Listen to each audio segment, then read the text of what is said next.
நமக்கெல்லாம் உடம்பு சரியில்லைனாலும், உடம்புல எதுவும் பிரச்சனைனாலும் டாக்டர்கிட்ட போவோம். ஆனா அந்த டாக்டரால நம்ம உயிருக்கே பிரச்சனை வந்தா, இப்படி ஒரு பயத்தை கொடுத்த டாக்டரை பத்தி இல்ல இல்ல இப்படி ஒரு பயத்தை கொடுத்த சீரியல் கில்லரை பத்தி பார்ப்போம். நொட்டிங்ஹாம், இங்கிலாந்து. 1946ல ஹெரால்ட் ஷிப்மேன்ங்கிற ஒருத்தன் சாதாரண மிடில் கிளாஸ் ஃபேமிலியில பிறக்கிறான். ஸ்கூல் போறான், நல்லா படிக்கிறான், லைஃப் ஹாப்பியா போயிட்டு இருக்கு.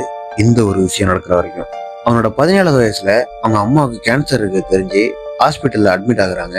ஹாஸ்பிட்டல்ல பேஷண்ட்ஸுக்கு மார்ஃபின், அதாவது பெயின் கில்லர் கொடுப்பாங்க இல்லையா, அந்த மாதிரி அவங்க அம்மாவுக்கும் கொடுக்கறத பாக்குறான். அது அவனோட மனசுல ஆழமா பதியுது. அவங்க அம்மாவும் கொஞ்ச நாள்ல இறந்துடுறாங்க. 1970ல அவனே படிச்சு டாக்டர் ஆகிறான். ஒரு கிளினிக்ல வேலைக்கு சேர்ந்து நல்ல வேலை பார்த்துட்டு இருக்கான். ஆனா 1975ல அவனோட ஒரு முகம் தெரிய வருது. பெத்தடின், மார்ஃபின் மாதிரியான பெயின் கில்லர் ட்ரக் யூஸ் பண்ணதால அவன் மேல ஒரு கேஸ் வருது. ஆனா அது அவனோட டாக்டர் கரியரை பெருசா பாதிக்கல. அவன் வேலை பார்த்துட்டு இருந்த இடத்துல இருந்து அவனை வேலையை விட்டு அனுப்பிச்சிடுறாங்க.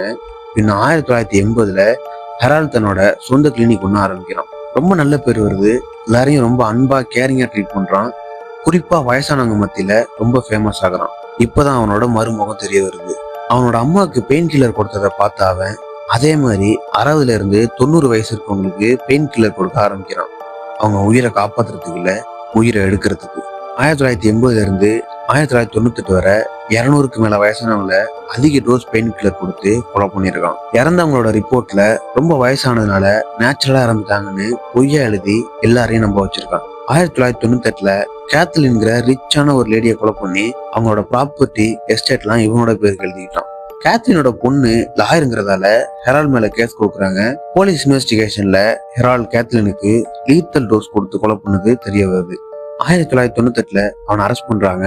2000ல 15 பேரை கொலை பண்ணதா ஹெரால்ட் ஒத்துக்கிறான். ஆனா போலீஸ் இன்வெஸ்டிகேஷன்ல ஹெரால்ட் ரெடி பண்ண ஃபேக் சர்டிபிகேட் வச்சு பாக்குறப்போ 250 பேருக்கு மேல கொலை பண்ணிருக்கான்னு கன்ஃபார்ம் பண்றாங்க. ஹெரால்டுக்கு ஆயுள் தண்டனை கொடுத்து அவனை 2000ல ஜெயிலுக்கு அனுப்புறாங்க. 2004ல அவனோட 58வது பர்த்டேக்கு ஒரு நாள் முன்ன 250 பேருக்கு மேல கொலை செஞ்ச அவன் தூக்கு மாட்டி இறந்து போறான்.